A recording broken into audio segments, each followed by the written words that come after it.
Hello and welcome back to the channel. My name is Dazs, and today's video we're going to focus on improving your precision and accuracy in Apex Legends.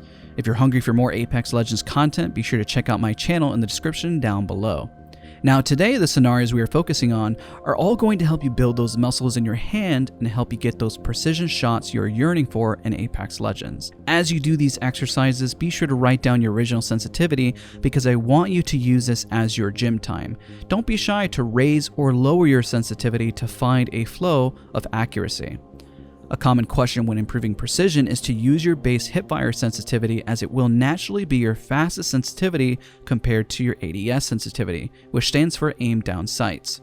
Most FPS games, when you ADS, scale your sensitivity to a lower one based on your field of view you are provided. Big note, raising your sensitivity forces you to use those smaller muscles in your hand or forearm, while lowering them will help you build the flow, but also lower your speed. Lowering your sensitivity will also get you more accuracy, but remember with Apex Legends, especially when doing those tracking scenarios, the downside in the speed you're going to lose. As you train, keep these reminders as you garner more accuracy and speed. It'll be a common theme in all of these exercises to help find the balance you're looking for. So let's start with the first one, Sixshot Ultimate. This is our base to the Apex Legends Arena video, but our journey after the scenario is going to be very different. This scenario creates the base on hitting small targets and putting some distance between some targets to really control those hand muscles and garner more accuracy. As you become more accurate, you're going to lose speed. Focus first though on your accuracy and notice what your hand does when you stop your momentum. This is a major focus as you build momentum back to bounce to the next target. Be sure to get into the flow state to help so you don't tense up too much, because while that helps you to be precise, you don't want to lose all your speed. Now this is going to lead us to our next exercise, Multishot Ultimate. Now when we discuss that flow and speed, we're going to use Multishot Ultimate. The reason why you're not using grid shot is because the targets are static. Multishot Ultimate is a scenario that is more beneficial as each target is in different locations and changes dynamically in size. Emphasizing the speed aspect, you want to be fast to hit the target whenever it's larger, but you'll notice if you're slow, you're going to need to be more accurate because the target is now smaller. Remember how we mentioned as you're more accurate, you slow down? You need to find a flow here, and it will highlight how you handle accuracy and your momentum. So build confidence here, then bounce back to Sixshot Ultimate, then go right back to Multishot Ultimate. Apex Legends, while you need to be precise, again, is all about speed, and each of these scenarios really help you build that healthy balance. Now for our next scenario, Scattershot Standard. The reality is that you're going to be flicking in Apex Legends to a target and will need to have refined shots. That is the point and focus of the scenario. You'll build that speed for Multishot, but take it a step further with two small targets right after to Micro Flick 2. This is very similar to what occurs with your wingman shots in Apex Legends. You'll get a broader movement with your arm to said target, but the reality is once you are there, the adjustments are going to be way smaller. That's what we're practicing here. Now up next is Microshot Ultimate.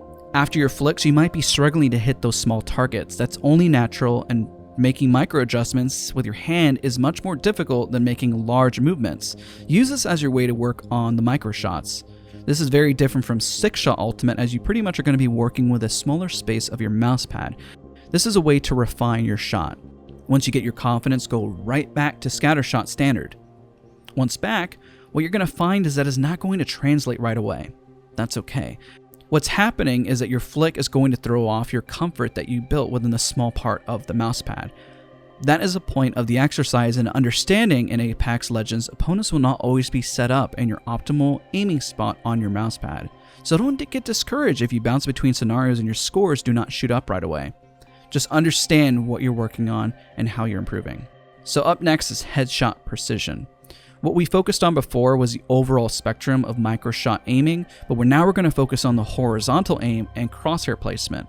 In this exercise, we're working on the first shot accuracy bouncing between targets. This is going to be a setup to the next exercise that will take the most of the focus in the video.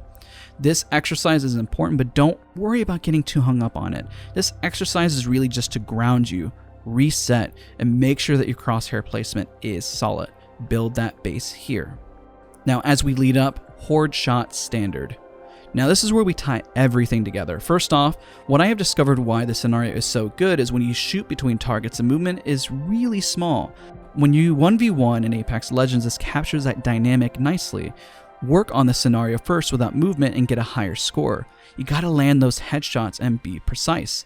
Now let's take this exercise to the next level. What really makes it beneficial? What I recommend is setting the scenario to practice mode so you can freely practice stress-free without impacting your scores or rank. Now what we're gonna do is strafe back and forth. This is gonna plummet your score, yes. But what we're working on here is that you gotta move, and you gotta move in Apex Legends. But more specifically, you need to move and adjust and realize how small the adjustments are within your hand to land your shot. What you're gonna realize is how shaky your initial mouse control is, but also how little, again, you need to move and how much unnecessary movement you have that is causing you to actually miss your shots. You can have an amazing Sixshot ultimate, but you're gonna find some of the muscles here that are underutilized. When this is a struggle, bounce back and reset to an early scenario to work on refining those small muscles in your hand and forearm. Or just reset back to not moving and then go back to strafing left and right, left and right.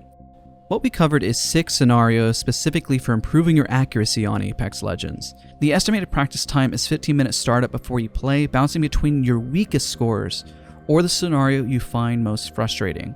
Then afterwards, do a cooldown, maybe 5 to 10 minutes on these scenarios, but realize where the threshold is, and if you're having a great time, don't hesitate to put more time in if you feel like you're making progress. But bounce around, give your brain the brain teaser that it needs and bounce between these scenarios. So if you get stuck or feel no progress is made, don't worry, time will set in and you will make progress. Don't forget, if you enjoyed this video, to leave a like, subscribe here in the official AimLab channel, and check out the description for everything AimLab, where you can have a full library of resources at your fingertips. Thank you guys so much for watching, and we'll see you guys all next time.